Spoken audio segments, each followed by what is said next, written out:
नमस्कार मित्रों, आज हम आपको विशिष्ट आवश्यकता वाले बालक का तीसरा पार्ट लेकर आपके समक्ष उपस्थित हुए हैं।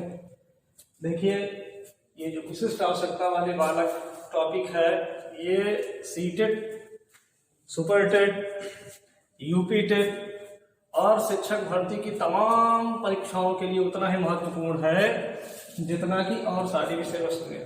ठीक है, तो कुल मिलाकर के यहाँ से यदि आप कुछ सीखते हैं, कुछ जानते हैं, तो उसका आपके जीवन में उपयोग होगा।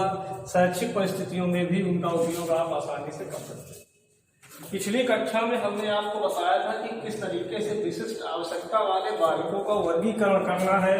उस वर्गीकरण में हमने आपको बताया कि बुद्धि के हिसाब से जब वर्गीकरण करते हैं, बौद्धिक दृष्टिकोण से वर्गीकरण करते हैं, तो दो तरीके के बालक आपके समझ में आते हैं। एक है प्रतिभाशाली बालक, दूसरा होता है मंदबुद्धि बालक। तो प्रतिभाशाली बालकों के विषय में हम कल पढ़ चुके थे, पिछली कक्षा में पढ़ चुके थे, और यहाँ पर अभी जो है मंदबुद्धि बालक के विषय में हमने आपको काफी कुछ बता दिया था। इनके वर्गीकरण में हमने बताया कि 3 तरीके के होते हैं, EMR, TMR, CMR, है ना। एजुकेशनल मेंटली रिटार्डेड बालक है, यह है आपका ट्रेनिंग मेंटली रिटार्डेड है, यह आपका कस्टडी मेंटली रिटार्डेड है। इसको हमने बताया कि शैक्षिक परिवेश में रख करके इनका बौद्धिक विकास किया जा सकता है। इसको हमने बताया था कि प्रशिक्षण के द्वारा इनके बौद्धिक विकास की प्रक्रिया को थोड़ा बहुत बढ़ाया जा सकता है। इसको हमने बताया कि ये कस्टोडियल बालक होते हैं, इनसे समाज को नुकसान हो सकता है, ये घर परिवार को क्षति पहुंचा सकते हैं, अतः इनके ट्रीटमेंट की आवश्यकता होती है और इनको विशिष्ट अस्पतालों में दाखिला दिलवा करके इनका उपचार कराया जाना चाहिए। तो इस तरीके से यहाँ पर हमने आपको मंदबुद्धि बालक के विषय में जो वर्गीकरण बताया। यहाँ से बहुत बार पूछा गया है कि मंदबुद्धि बालक की IQ कितनी होती है। अगर ऐसा सामान्य सा प्रश्न पूछा जाएगा तो सबसे पहली बात है कि आपको ये बताना पड़ेगा कि मंदबुद्धि बालक की जो IQ होती है वो 90 से कम होती है। 90 से कम होती है, क्योंकि 90 से 110 सामान्य बच्चों की IQ होती है। और यदि पूछा जाता है कि आपके EMR की बुद्धि लब्धि कितनी होती है, तो 70 जो है 70 से कम होती है, या कह सकते हैं कि 50 से 70 होती है। ठीक है ना। यहाँ पर TMR की जब हम बात करते हैं तो TMR की बात करने में हमें पता चलता है कि 25 से लेकर के 50 जो होता है वो होता है TMR की IQ। फिर हमने बताया कि 0 से लेकर के 25 जो IQ होती है, जिसे आप जड़ बोलते हैं, इडियट्स बोलते हैं, वो होते हैं CMR। ठीक है ना। तो कहने का तात्पर्य छोटी छोटी जो चीजें हैं, छोटे छोटे डिफरेंसेस हैं, इनको आपको ध्यान में रख करके काम करना पड़ेगा, अन्यथा यहाँ से आए ये प्रश्न आप गलत कर सकते हैं। फिलहाल हमें इसी पर फोकस करना है ज्यादा करके, ठीक है, क्योंकि समावेशी शिक्षा के अंतर्गत यही बच्चों को शिक्षा की प्रमुख धारा में शामिल करने का प्रयास किया जाता है। एक बात बहुत स्पष्ट है मित्रों कि ऐसे बालक जिनका दिव्यांगता प्रतिशत 40% से कम होता है, जिनका दिव्यांगता प्रतिशत 40% से कम होता है, वही सामान्य बालकों के साथ जो है शिक्षण की परिस्थिति में प्रवेश कर पाते हैं, और उनको कुछ जो है इक्विपमेंट दे करके उनको सामान्य बच्चों के साथ क्या कर रहे हैं, सहभागिता करवाया जाता है। और इनके लिए 6 से 14 वर्ष प्राथमिक शिक्षा की उम्र रखी गई है। लेकिन ऐसे बालक जो 40% से अधिक दिव्यांगता रखते हैं, उनके लिए स्पेशल स्कूल्स भी होते हैं, उनको सामान्य बालकों के साथ भी सम्मिलित किया जाता है, जैसी परिस्थिति देखी जाती है। लेकिन उनके लिए जो विद्यालय में एडमिशन का सिस्टम है, 40% से अधिक दिव्यांगता है, तो उन बालकों को 6 से लेकर के 18 वर्ष तक रहेंगे, तब भी उनको निःशुल्क एवं अनिवार्य शिक्षा दी जाएगी। निःशुल्क एवं अनिवार्य शिक्षा। अब आप सब जानते हैं कि निःशुल्क एवं अनिवार्य शिक्षा जो होती है वो कहां से कहां तक है, 1 से लेकर के 8 तक की कक्षा को निःशुल्क एवं अनिवार्य शिक्षा के रूप में भारत देश में जाना जाता है। तो ये छोटे छोटे प्रश्न हैं जिनको आपको समझना पड़ेगा, जानना पड़ेगा। अब यहाँ से थोड़ा सा हम और आगे बढ़ते हैं। इसी वर्गीकरण के आगे के क्रम में देखते हैं कि शैक्षिक दृष्टिकोण से देखा जाए तो बालकों का वर्गीकरण कैसे कर सकते हैं। तो शैक्षिक दृष्टिकोण से यदि हम देखते हैं तो बालकों का कर सकते हैं वर्गीकरण तीव्र बुद्धि वाले बालक और पिछड़े बालक। ठीक है ना। इसको पढ़ेंगे, ठीक इसी के बाद इसको पढ़ेंगे, लेकिन सबसे पहले हम यमार बालकों की विशेषताएं देख लें। ठीक है ना। यमार बालकों की क्या विशेषताएं होती है मित्रों, यहाँ से प्रश्न पूछा गया है कि यमार बालकों की क्या विशेषताएं होती हैं। सबसे पहली, इनका संवेदी गामक विकास, इनका संवेदी गामक विकास धीमा होता है। क्या होता है? धीमा होता है। अब यहाँ पर एक शब्द पूछा गया कि संवेदी गामक क्या होता है। संवेदी गामक का मतलब होता है इंद्रियों से प्राप्त जो ज्ञान होता है उसे हम संवेदी गामक ज्ञान कहते हैं, या इसी को हम संवेदना कह सकते हैं। क्या कह सकते हैं? संवेदना कह सकते हैं। यानी संवेदना के दृष्टिगत ये बालक क्या होते हैं?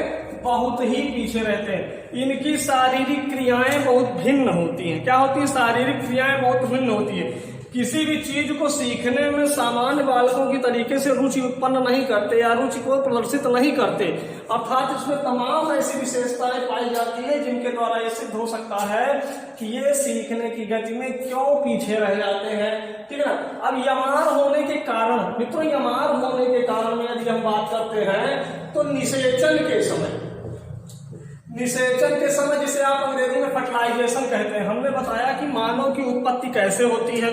तो मानव की उत्पत्ति के विषय में आप सब जानते हैं कि जब दो सेल यानी एक तरफ मातृकोष दूसरी तरफ पितृकोष जब आपस में मिलते हैं तो जाइगोट का निर्माण होता है, जिसे आप संयुक्त कोष कहते हैं। जाइगोट बनने के कुछ दिन के बाद फर्टिलाइजेशन की प्रक्रिया होती है, और जब निषेचन के समय कोई दिक्कत होगी, कोई समस्या होगी, और उसके बाद जो गर्भ में पल रहा बालक होगा उसका जन्म होगा, तो वो क्या होगा? मंद बुद्धि बालक होगा। वो हमेशा कुछ न कुछ अवसाद, कुछ न कुछ समस्या से ग्रसित रहेगा। एक इसमें और जानने वाली चीजें हैं कि ऐसे बालकों में कभी कभी गुणसूत्रों की संख्या कम और ज्यादा भी हो सकती है।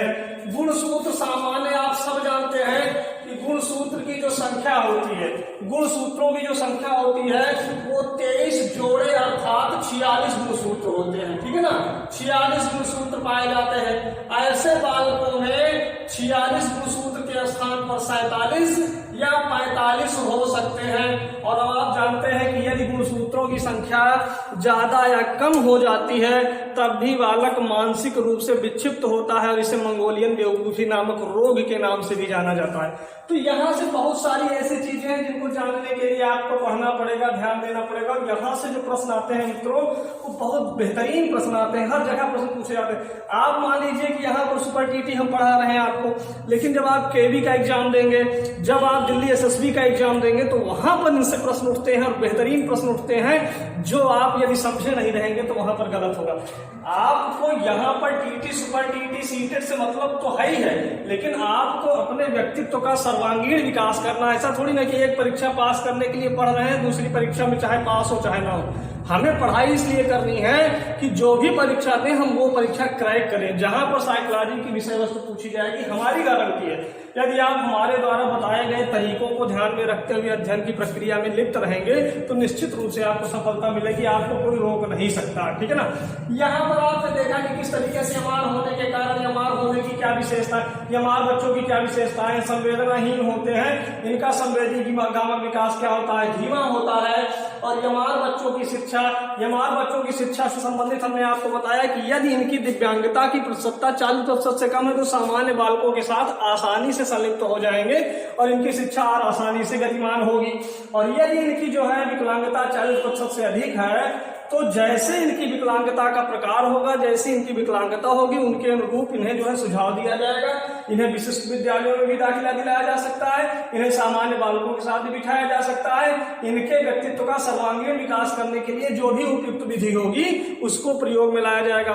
एक सबसे पहली चीज मैंने आपको बताई कि ऐसे बालकों के लिए उपचारात्मक शिक्षण विधि और निदानात्मक शिक्षण विधि का प्रयोग करना चाहिए। ठीक है ना? निदान का मतलब होता है, शैक्षिक निदान का क्या तात्पर्य है आप सब जानते हैं कि बालक के अंदर समस्या है, उस समस्या को पता कर लेना शैक्षिक निदान कहलाता है। और उस समस्या को पता करने के बाद उसके लिए, उस समस्या को दूर करने के लिए अपनाई जाने वाली जो शिक्षण की विधि होती है उसी को हम क्या कहते हैं? शिक्षण का उपचार कहते हैं, है ना? उपचारात्मक शिक्षण कहते हैं। तो कहने का तात्पर्य ऐसे बालकों पर विशेष ध्यान देने की आवश्यकता है। आप समझ रहे होंगे कि ये यमार, टीएमआर, सीएमआर ये जो हम पढ़ रहे हैं ये बहुत छोटी चीजें होंगी। मित्रों छोटी हैं, लेकिन चूंकि भारत एक बहुत बड़ा देश है और इस देश में तमाम प्रकार के बालक होते हैं और सबका अधिकार है कि निःशुल्क एवं अनिवार्य शिक्षा उनको मिले, इसलिए हमें इसको ध्यान पूर्वक पढ़ना पड़ेगा और जानना पड़ेगा कि आखिर क्या विशेषताएं होती हैं। ठीक है ना? यहाँ से फिर हम आप आगे बढ़ते हैं, थोड़ा सा हम चलते हैं कि शैक्षिक दृष्टिकोण को थोड़ा देख लें कि शैक्षिक दृष्टिकोण से बालकों का प्रकार क्या होता है। अब जब हम शैक्षिक दृष्टिकोण की ओर जाते हैं तो हमें शैक्षिक दृष्टिकोण में सबसे पहला मिलता है प्रतिभाशाली बालक और दूसरा मिलता है सृजनशील बालक या सृजनात्मक बालक। हालांकि प्रतिभाशाली बालक के विषय में हमने जानकारी प्राप्त कर ली है पहले भी, लेकिन यहाँ पर थोड़ा सा और उनकी विशेषताओं को देखेंगे और उनकी विशेषताओं को समझेंगे और उनकी विशेषताओं को जानने का प्रयास करेंगे। देखिए, सामान्य छोटी छोटी चीजें हैं जिनको हम क्या करते हैं, छोड़ देते हैं पढ़ाई में। उन्हीं सामान्य चीजों की हम यहाँ पर वार्ता करेंगे और आपकी नैतिक जिम्मेवारी बनती है कि उन सामान्य चीजों को समझने का भी घर पर प्रयास करिए और पूरा प्रयास करिए ताकि सारी विषय वस्तु एकदम क्रिस्टल क्लियर हो जाए। अब इस तीव्र बुद्धि वाले बालक की जब बात करते हैं तो हमने आपको बताया कि तीव्र बुद्धि वाले बालक में दो प्रकार के बालक होते हैं। एक आपका होता है प्रतिभाशाली बालक। कौन होता है?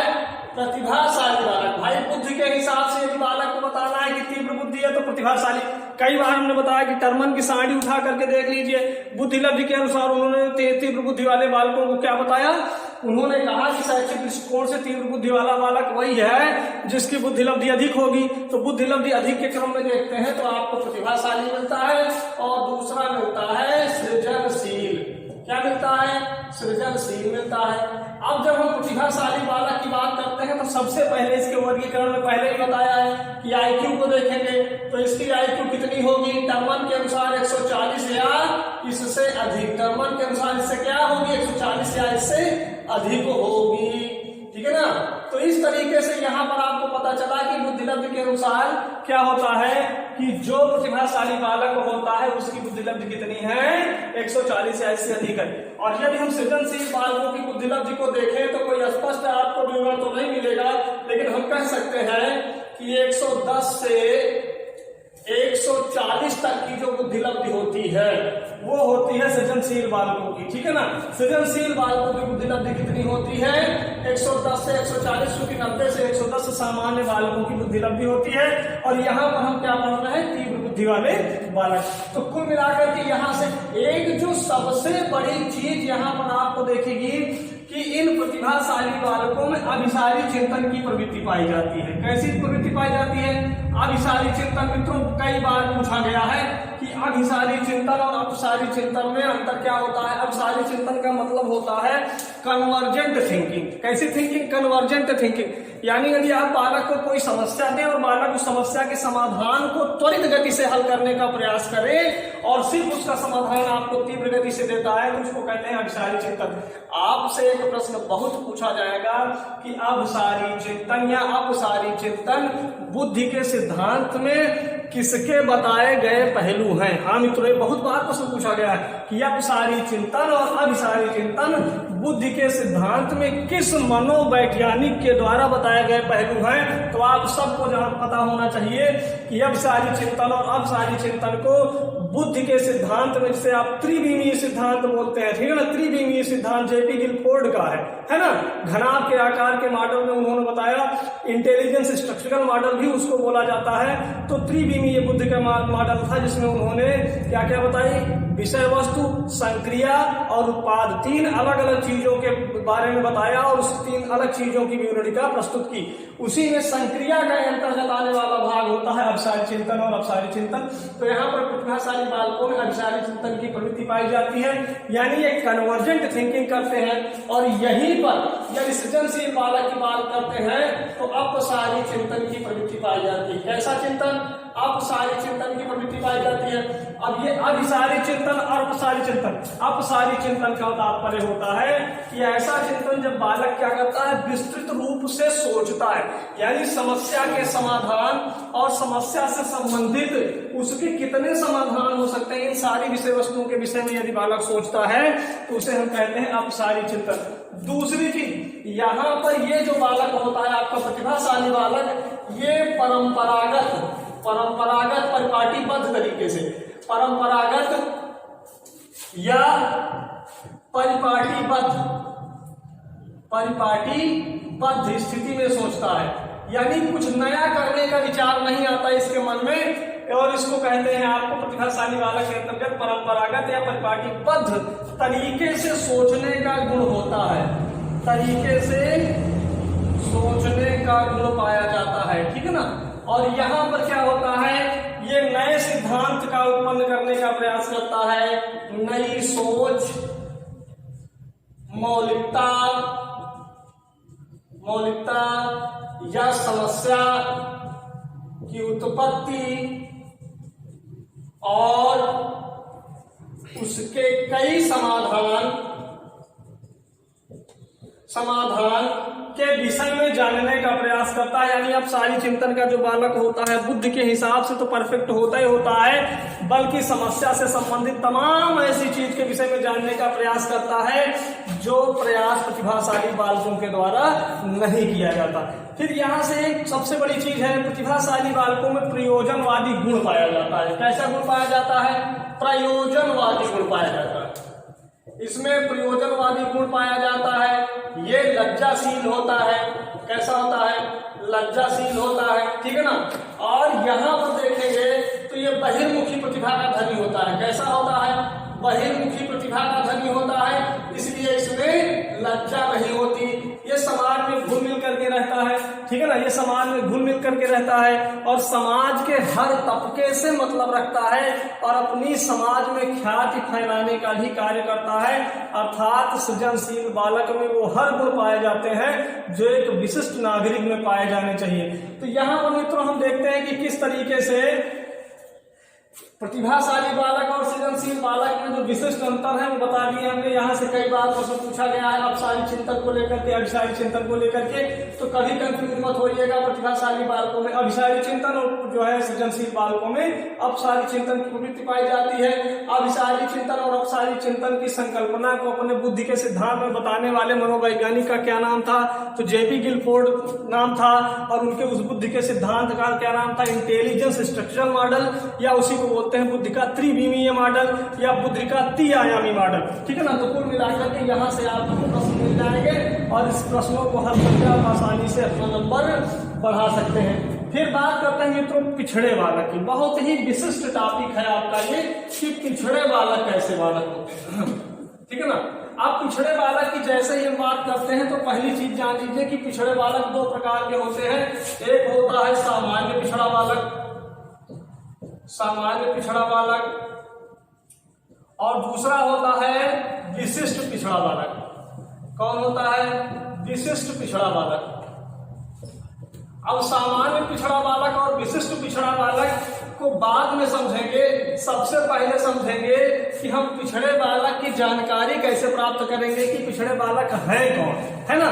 तो सबसे पहले इसकी परिभाषा की ओर उन्मुख होते हैं ऐसे बालक, है ना, जो शारीरिक संरचना में सामान्य बालकों की भांति होते हैं, ना, शारीरिक संरचना में सामान्य बालकों की भांति होते हैं, लेकिन शैक्षिक लब्धांकों में सामान्य बालकों से पीछे रह जाते हैं। अब पीछे रह जाने का कारण क्या हो सकता है, हो सकता है कि बालक लेट एडमिशन लिया हो कक्षा में, 15-20 दिन की कक्षाएं चल चुकी हो और उसका एडमिशन लेट हुआ हो, तो उस 15-20 दिन की विषय वस्तु न पढ़वाने के कारण वो शैक्षिक परिस्थितियों में पीछे रह गया हो, या हो सकता है कोई मानसिक विकार उसमें रहता हो, इस वजह से वो पीछे रह गया हो, या और कई कारण हो सकते हैं जिसकी वजह से उसका पिछड़ापन दिखाई दे सकता है।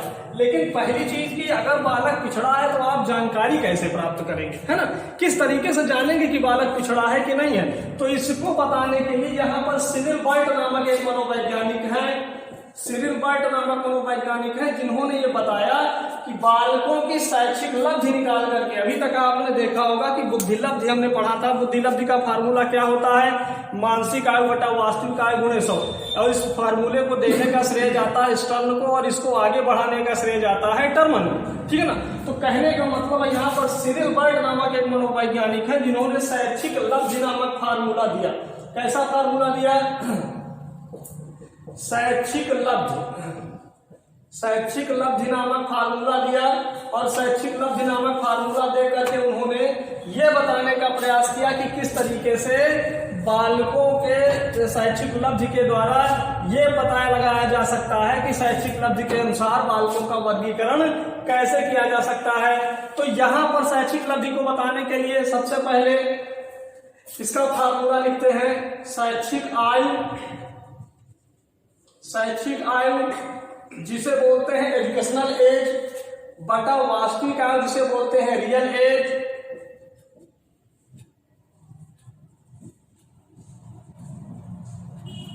गुणे 100। इस फार्मूले के द्वारा श्रीबर्ट ने बताया कि बालकों की शैक्षिक उपलब्धि निकाली जा सकती है और बालकों की शैक्षिक उपलब्धि निकाल करके हम पता लगा सकते हैं कि बालक शैक्षिक परिस्थितियों में कितना पीछे रह गया है। फिलहाल इसमें थोड़ा सा आगे जब चलते हैं कि पिछड़े बालक के में जो 2 प्रकार के बालक हैं, सामान्य पिछड़ा बालक और विशिष्ट पिछड़ा बालक, इसके विषय में थोड़ा सा जानकारी प्राप्त कर ले। तो सामान्य पिछड़े बालक ऐसे बालक हैं जो सभी विषयों में पीछे रहते हैं, ठीक है ना। ये बालक ऐसे होते हैं जो सभी विषयों में पीछे रह जाते हैं। अब सभी विषयों में पीछे रह जाने का मतलब है ना तो इनको हिंदी में जो है परंपरागत तरीके से ज्ञान होगा, यानी ना तो हिंदी में प्रतिभाशाली होंगे, ना संस्कृत, ना विज्ञान, ना गणित, हर जगह जो है ये पीछे ही रहेंगे सामान्य बालकों की अपेक्षा। तो इनको हम कहेंगे कि भैया ये सामान्य पिछड़े बालक है। और दूसरा है आपका विशिष्ट पिछड़ा बालक। विशिष्ट पिछड़े बालक में बालक होते हैं जो किसी 1 या 2 विषय में पीछे रहते हैं, ठीक है ना। ऐसे बालक जो किसी 1 या 2 विषय में पीछे रह जाए, किसी 1 या 2 विषय में पीछे रह जाते हैं, इन्हें क्या कहते हैं? विशिष्ट पिछड़ा बालक कहते हैं। अर्थात बालकों के पिछड़ेपन को देखते हुए पिछड़े बालक को 2 प्रकार से वर्गीकृत कर सकते हैं, सामान्य पिछड़ापन, विशिष्ट पिछड़ापन। सामान्य का मतलब सभी विषय में पीछे और विशिष्ट का मतलब किसी 1 या 2 विषय में जो पीछे रह जाते हैं उनको क्या कहते हैं? पिछड़े बालक की रूप में जानते हैं। अब इन पिछड़े बालकों का उपचार कैसे किया जा सकता है? हम सब जानते हैं कि इनके लिए भी शिक्षण की उपचारात्मक पद्धति या शिक्षण की उपचारात्मक निदानात्मक पद्धति या इनके लिए विशिष्ट शिक्षण सूत्रों का प्रयोग करके इनकी पिछड़ेपन को दूर किया जा सकता है। अब इनके पिछड़ेपन को दूर करने के बाद ये भी सामान्य बालकों की भांति व्यवहार कर सकते हैं और सामान्य बुद्धि लब्धि को प्रदर्शित करने का कार्य कर सकते हैं। तो आज आपने देखा कि किस तरीके से शैक्षिक दृष्टिकोण से हमने आपको बताया बालकों का वर्गीकरण। अब कल शारीरिक दृष्टिकोण से बालकों का वर्गीकरण हम लोग पढ़ेंगे। आज के लिए मित्रों इतना ही, लेकिन ये जो विषय वस्तु हमने आज आपको बताई ये बहुत जरूरी विषय वस्तु है, इस पर थोड़ा सा फोकस करेंगे, ध्यान देंगे, अन्यथा ये आपके मानसिक पटल से यदि नीचे आ जाएगी तो यहाँ से आने वाले प्रश्नों को आप गलत कर देंगे। देखिए, मनोविज्ञान एक ऐसा विज्ञान है जहां पर आपको अभ्यास की बहुत आवश्यकता है। आप जानते हैं कि पेस्टालॉजी ने मनोविज्ञान में वैज्ञानिक विवरण का प्रस्तुत करने का कार्य किया था। पेस्टालॉजी को इसीलिए जाना जाता है कि मनोविज्ञान में वैज्ञानिक दृष्टिकोण का जो है आरंभ उन्हीं के द्वारा किया गया था। उन्होंने कहा कि जो शिक्षक ऐसा होना चाहिए जो मनोविज्ञान की जानकारी रखता हो। अच्छा, ये आप सब जानते हैं कि कक्षा 1 से लेकर के 8 तक हम लोगों को पढ़ाना है बेसिक स्कूल में। अगर बेसिक स्कूल में कक्षा 1 से 8 तक पढ़ाना है तो मनोविज्ञान तो बच्चों को पढ़ाना नहीं है। तो ये मनोविज्ञान आपके व्यक्तित्व में सुधार के लिए पढ़ा जाता है। आपका व्यक्तित्व किस तरीके से बने इसके लिए मनोविज्ञान का अध्ययन आवश्यक है। इसलिए आप अपने व्यक्तित्व में सुधार करने के लिए इन सारी जानकारियों को पढ़ते हैं। तो इनको जो है बोधगम्य तरीके से, आसान तरीकों से पढ़ने की प्रक्रिया में आप हमारे साथ जुड़े रहिए और निश्चित रूप से हम आपको इस मनोविज्ञान की जो कक्षाएं हैं इन कक्षाओं के द्वारा आप में गुणात्मक वृद्धि करने का प्रयास करेंगे। और वीडियो को देखिए, पूरा देखिए, लाइक और शेयर भी कीजिए। और यदि इसमें कुछ आपको कमी दिखती है, यदि आपको कोई दिक्कत होती है तो कमेंट बॉक्स में अपने प्रश्नों को जरूर डालिए ताकि उसका समाधान हमारी टीम के द्वारा किया जा सके। बहुत बहुत धन्यवाद, बहुत बहुत आभार।